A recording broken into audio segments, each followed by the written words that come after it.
Herb. Herb is a plant. I mean, herbs are good for everything.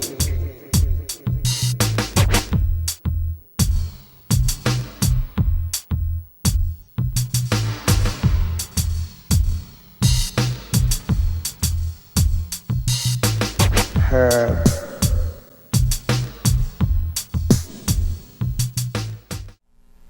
Welcome to Eugene Cannabis TV. You made the trip. We're sitting here talking about the Eugene Premier Hempfest, the Emerald Empire Hempfest. Can't even remember the name of my own event. But anyway, you got DanK here and Eric on my right. We'll be talking about some cannabis issues and a little bit of legislature stuff, but mainly about the Hempfest. It's coming up. It's less than a week away. Here we are Monday night, and it starts this coming Friday. So we're down to less than a week. Things are really coming together. We've got, I think, 8 food vendors, 7 or 8 goods vendors at this point. We've got a band listing all lined up. We've got incredible music, incredible. I've got to get it. I'll get it tonight. I got to get the website updated, and I should have done it weeks ago. So I'll get it updated, and then I'll get the music lineup on the website so you can see what's going on and when. But it's just going to be incredible. Yeah, and just a reminder for everybody, that's this Friday, Saturday, and Sunday at Maury Jacobs Park. And for those of you who aren't familiar where that is, it's like Dan was saying earlier, it's just down the path from the Rose Garden. So if you're at the Rose Garden, just start heading in the direction towards Valley River Center, if that makes any sense. And you're going to run right into it. Or if you're familiar with Valley River Center, on the very back side of the mall behind movie theater and all that, there's the footbridge that connects the South Bank and the North Bank bike paths. As soon as you cross over the bridge, you can't miss it. It'll be right there. That's right, and we're thinking we get quite a bit of people off the bike path that never heard of a Hempfest and just what's all going on here, and they just stumbled into it. Yeah, that's how I've seen it that way before in other cities. I've walked across many different types of festivals, and so if you were down there this weekend and you're walking by with the kids, with the family riding your bike, it's free. Stop in. It's open to the public. Just come on in and check it out. Family friendly. Bring the kids in. We're going to have a play area. It's definitely a family event. No alcohol. Yep. And kind of unique to a lot of events, you can bring your dog. We ask you to keep it on leash and abide by park rules, which is keep your dog under control, on the leash, clean up after your dog, and the whole thing. So we don't have to get into that thing. Well, is it a service dog? Well, yes. Well, no, you don't have any certificate, back and forth. That's always a problem with these events when they say no dogs. So we feel this works out a lot better. Yeah, because if you're walking down the bike path, which I do frequently, especially in the summertime, you're walking down there with your dog. Be free to take him in, like Dan was saying. Just make sure you follow basically normal park laws. Keep him on a leash. If he makes a mess, pick it up. And so it's a really good thing for everybody. And also, the point of some of these festivals, it's not just for the people who already believe in cannabis and hemp products. If you're curious, come on down. If you know of some people who aren't very comfortable with this topic, bring them with you. Come on, just bring everybody you can. If you're watching this, talk to your neighbors, and come on down and ask questions. We like people to be educated, and that's the point of these festivals, and for people to come down and celebrate this plant if you're already familiar with the benefits of it, and 2, educate people who are either completely out in the dark about it or just want to know a couple more informational facts. Exactly, you bet. And it's all about education. There'll be speakers, there'll be vendors with different hemp products. We got hemp. Another thing, hemp hearts. I don't know, I talked to you guys about this, but we got some hemp hearts coming. One of our vendors has a distributor that sells hemp hearts. Hemp hearts is simply hemp seeds with the shell removed, and they are extremely nutritious. I wish I should have the details here, but they're high in omega-3s, I think you call it, or something. Yeah, omega-3 fatty acids, yeah. Anyway, it's just super, super healthy. So we had the vendor, we were really limited on money this year because we've been spending so much on promoting and different things for the hemp fest, like our balloons with pot leaves on them. That's going to be really cool. Nice. But anyway, we are. So I told the vendor, I said, just don't send us the booth fee. Put your booth fee and spend your booth fee on hemp hearts, and we'll go together on that and work something out. And so that way we can have some to show people, to try it, demonstrations, and then be able to sell some. I mean, we won't have a lot to sell, but anyway, the thing is, I want to get the word out there, you know. So, yeah. And it's part of my goal to get more hemp in the hemp fest. You know, that's something that we've been needing for quite a few years. Is we actually need somebody that's a hemp coordinator. We have people complain, well, you don't have enough hemp in the hemp fest. Well, I agree. We don't have enough hemp in the hemp fest. We needed a hemp coordinator. So if anybody's out there that's interested, it'd be a big help to us. We need somebody that we can talk to, and I say every aspect of the hemp fest, not only in speakers, but in products. Every aspect of hemp fest, we need more hemp. It's all about education. Yeah, absolutely. And like you were saying, excuse me, if you're out there and you know somebody, or you yourself, you know, have a very specific knowledge in any type of aspect regarding hemp, whether it's textiles, paper, fabrics, ropes, fuels, and like Dan was saying about the seeds, they've been used for millennia as a source of fiber, as a source of nutrition. So yeah, we definitely recommend, if you're watching this or you know somebody, we always would appreciate way more information regarding hemp and the industrial side of hemp. But just a reminder, everybody, Maury Jacobs Park, right along the bike path on the South Bank bike path, I believe it is, just down the path from the Rose Garden, just across the bridge behind Valley River Center. Real big park there, some soccer fields, you can't miss it. As soon as you pull in there, or come across the bridge or come walking down the bike path, you can't miss it. Not to mention, you know, one of the things Dan might have mentioned already is there's some music. There'll be speakers. You'll be able to hear the events going on. So if you're just on the South Bank bike path or the North Bank bike path, head on over to that direction. And like we were saying earlier, bring the family, bring the pets. You know, just need to obey the leash laws and pick up after your pets, but they're welcome inside the event, which is kind of unprecedented. I have 3 dogs myself, and you know, depending on, you know, how long I'll be gone, there's some festivals and events I just don't go to anymore. But this is really unique and definitely something that if you're out there this weekend, take advantage of it. You know, there's not too many places you could take your dog and go walk around booths and, you know, get some food and shop at some of the vendors and listen to some speakers. And then if, you know, you can go right along the bike path. It's right along the riverbank. It's going to be gorgeous this weekend. You know, you should really come out and bring everybody. That's right. The last time I checked the weather, they said Friday is going to be 88, Saturday is 87, and Sunday is 85. So it's going to be pretty hot, and then it's going to cool off just a little bit throughout the weekend. And by the way, if you're driving, we're very limited parking in the whole neighborhood, but there is a parking lot at that park, and there's 88 parking spots, and we are able to use. I've forgotten. I think it's like 3/4 of them or something like that. We've never had a problem. Never had anybody complain about it. So we've been doing real well. But anyway, the point is, if you needed an address for your navigator to find that parking lot, use 130 Fir Lane. That's fir like the tree. 130 Fir Lane, and that'll put you into the parking lot. If you're a vendor speaker, that's where you want to be, because our traffic personnel will contact us and let us know that you're here, and then we'll bring you in when it's time to get, especially vendors. That way we'll contact you when we need you to come in, because we need the vendors to be coming in one at a time. We know when they're coming, instead of everybody show up at once and then it's chaos. So yeah, and for those of you who don't use, you know, the GPSs, to get to the parking lot for Maury Jacobs Park, it's on Fir Lane, which is off of River Road. And it's off of River Road, just basically right where River Road and Chambers kind of connect. If you're coming from downtown, as soon as you go down Chambers and you go over the the overpass right there that goes over the railroad tracks, as soon as you come down there, Fir Lane is basically like your second street on the right-hand side.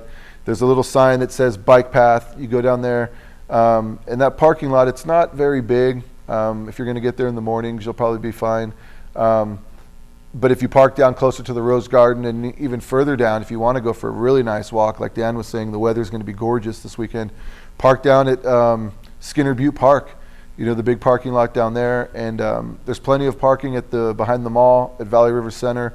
That's a short walk in and of itself. You just go right across the bridge, and literally you'll be able to hear it before you even get across the bridge. You'll be able to see and hear all the festivities. So there's definitely ways around it. The bus goes right to the mall. The bus goes right by the park, goes right off of River Road.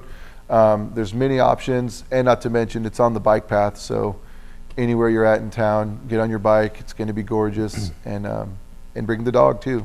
One of the vendors is coming as a face painter, and our operations manager came up with this idea that we needed a face painter to help us decorate our Ganja girls.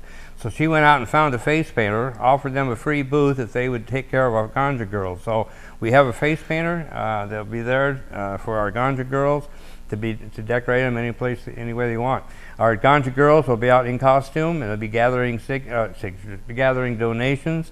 And that's how we support the Hemp Fest. I like to say it costs a lot of money to put on a free event.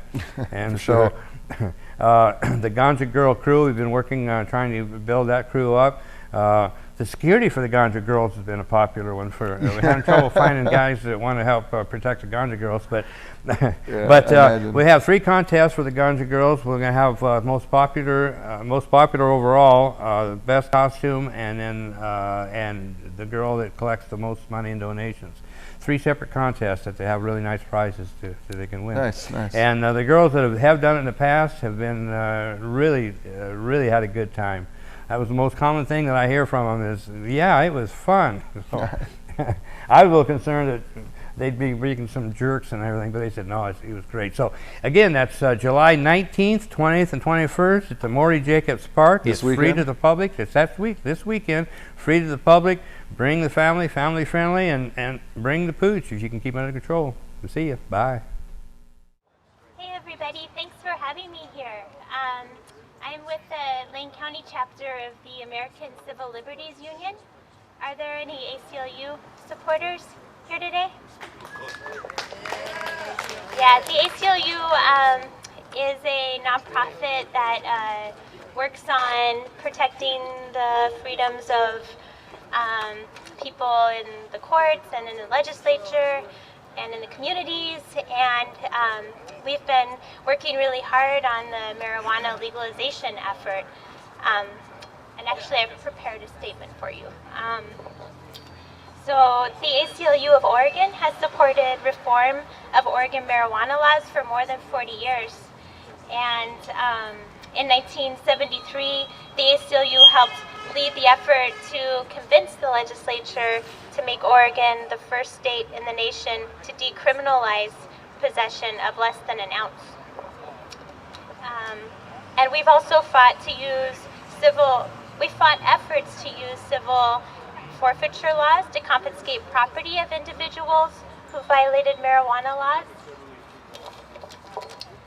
And when the legislature voted in 1997 to recriminalize possession of less than an ounce, the ACLU was an active partner in the coalition that prevented that measure from taking effect and forced it onto the ballot where voters defeated it in 1998.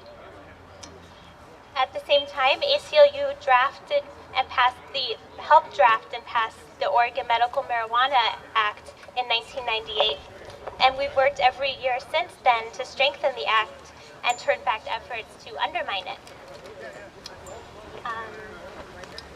And currently, the ACLU of Oregon is an active member of the coalition that's working to decriminalize the cultivation, sale, and possession of marijuana to adults in Oregon. And we're working to, again, bring Oregon to the forefront of legalization efforts in the country. Our nation has wasted billions of dollars on the war on drugs, and about a quarter of the inmates in our country's prisons are there for drug crimes.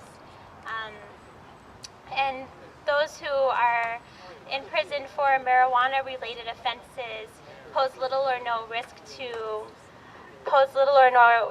to public safety, so we feel that decriminalization is incredibly important. So on behalf of the ACLU of Oregon, I'm here today to tell you that we will decriminalize marijuana in 2014 and once again show the nation the way forward to sensible, effective marijuana reform. Thank you. Hi there, thank you for joining us. My name is Chelsea and I'm here with my husband Joseph. Hey everybody. And Nice to see you back here at the second session of the Cannabis TV show. Thanks for joining us. And we're going to talk about some things, probably House Bill 3460 and kind of where that's at. so that bill has had a tremendous amount of support. It's passed all the committees. It went to the House. The House passed it, actually with a do pass recommendation of 4-0. Then it went back to the Senate. The Senate passed it, went back to the House for what they call a, what is it called? Basically everybody agreed on it, so they needed to agree on it one more time, and it passed that. And now it is sitting at the governor's office waiting for him to sign, and he has not signed it yet. So we are asking everybody who is in support of this bill to give the governor a call. That's John Kitzhaber, and we will be airing his phone number, so you can give him a call, urge him to sign this bill that is immensely important for Oregon. Right now, Oregon has a medical marijuana law. You're allowed to use it, but you have no option of getting it unless you know somebody who can grow for you, or if you can grow for yourself. And this is a law that is for sick and disabled persons. So it's very unlikely that most of them can grow for themselves. A lot of people really don't have other options to find growers to grow for them. And with the PTSD passed and will be in effect as of January 1, it will allow a whole, other realm of people to have access to where they won't have to, be so scared or, worried about where they're going to get or what they're going to get. Right, so we're going to have who knows how many more people, probably thousands of more people signing up for the program. Yeah, giving the state that much, that much more revenue and help, because the state can always use a little bit of extra revenue and help in any way that they can. Right, and we have a personal story that is a older couple who gets medical marijuana for their son, who Joe has actually spent a lot of time with. And so what is his condition and why does he use cannabis? Well, there's multiple conditions. It's not just one essential condition. This person can't really function in too many ways other than just being. And whenever anything happens that isn't comfortable for him, he starts to inflict pain on himself, and he can't stop. And the only thing that's ever been able to stop him from doing that on a consistent basis is the cannabis oil that I've been helping him get. And he said that his son has had the best 3 weeks of his life, of his adult life. So that's pretty much why a lot of people do the whole activist thing, because you actually do get to see the benefits. Not only was he not hurting himself, making himself bleed for no reason and inflicting pain on himself, but his parents were getting relief. His parents were actually getting it to take a deep breath and See their son get a better quality of life. Right, it's all about quality of life. And this oil that he uses is it's not regular cannabis oil. Can you tell everybody a little bit more about the CBD oil and the difference between regular oil and the CBD oil that he uses? Yeah, so there's the THC and then the CBD, and those are the two most common cannabinoids in the cannabis plant. And this particular oil has 38.9% CBD and actually 22% THC, which is very different from what most people have grown accustomed to seeing. And the concentrates, they're mostly accustomed to seeing 15 50 to upwards of 70, 80, 90% nowadays. Everybody's getting very, technical and scientific about their concentrates, which is awesome because it's getting cleaner. There's less plant material. It's better for your health, and you need to take less of it actually when you do ingest it in whatever way you do. And right, which brings up another issue that having dispensaries solves, that we know what medicine we are giving out to people. Right. We're testing it. We know how many cannabinoids are in it. We know what cannabinoids are helping people. We know if there's pesticides in it, all sorts of everything, and it's going to be the next way of doing things, and stated in House Bill 3460, it's all going to be as clean as possible for the people's health. The people are going to be cooking in certified kitchens, and they're going to be just labeling everything appropriately. They're going to be making it so that someone that picks up something for their health is not going to be weary or uninformed about what they're putting into their bodies. Right. And that's it really does an immense job for the health and safety of Oregon medical marijuana users. Yeah, and which is definitely something that we need to call the governor for again. Please, try to write down the phone number when you see it on the screen. Give him a call. Let his office know your opinion, and email him. Write him a handwritten letter. The handwritten letters are sometimes the most effective. That's the most personal way you can get. And for people that need help with that, please get help. You can come, go down to anywhere that you may find internet access to. The public library. Yeah, the public library. You can come down to the greener side. We'll help you out. Search if you want to look at the bill. Just go on Oregon legislative website. You can easily search for bills, and they are pretty comprehensive, so you don't have to be computer savvy to look through and see the changes. They do a very good job of showing where the changes in the law are, so check that out. See if you support it. I think that it is a law that everybody can support, whether you use cannabis or not. It's and if you're very well written. If you are new to cannabis or just interested in it, come down to the Hempfest.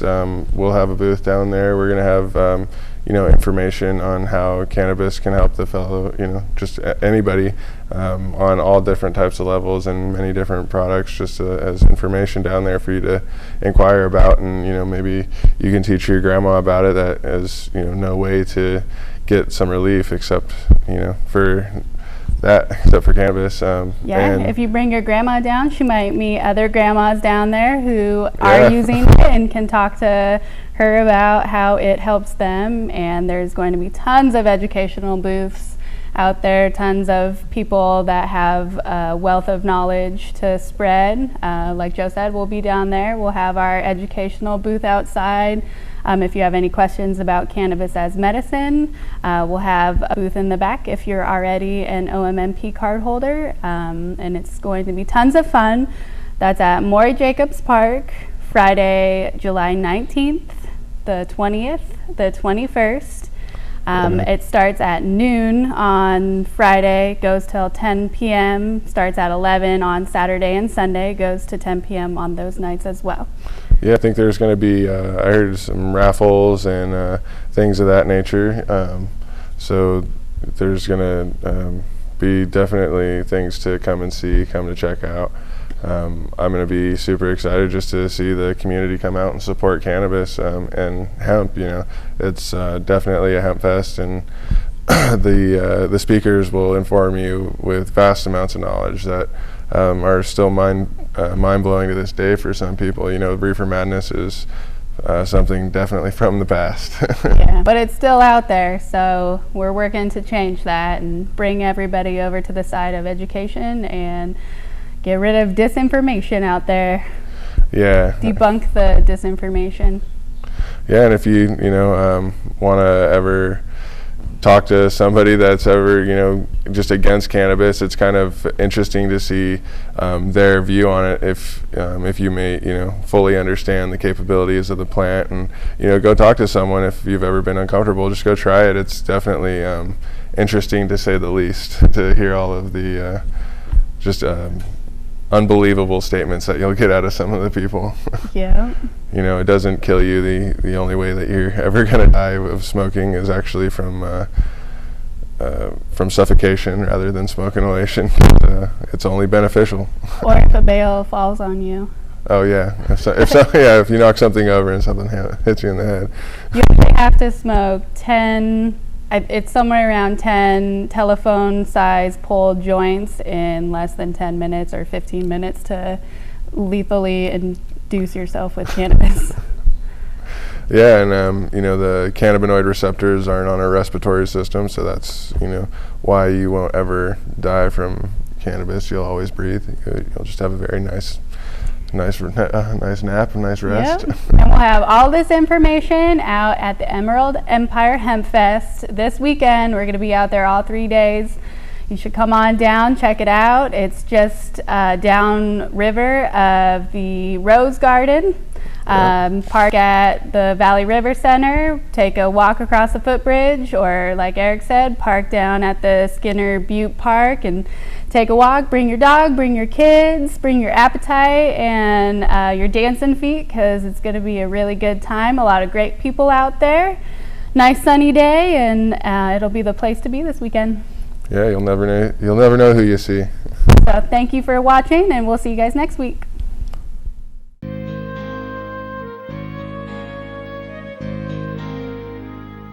Ah, good, Ben. Pumbaa just finished that repair for you. Ah, good. What is it, Ben? You look a bit queasy. It's the ride. You know, it sometimes upsets my stomach. I've been thinking of improving the ride by adding certain springs to an already designed body. I think Ben, that I could... how about brewing up a cup of indica tea for that nausea? I thought you'd never ask. And a pinch of my pipe? Not only a pinch for your pipe, but we'll send some home with you as well. Pumbaa, why don't you fill a satchel for Ben from the drying rack? No satchels, Mr. Washington. Never mind, Pumbaa. Just put them in here. Let's go brew that tea for you. Ah, the indica tea. Mr. Franklin, don't forget your pack. Mr. Franklin, don't forget your pack. Mr. Franklin, don't forget your pack.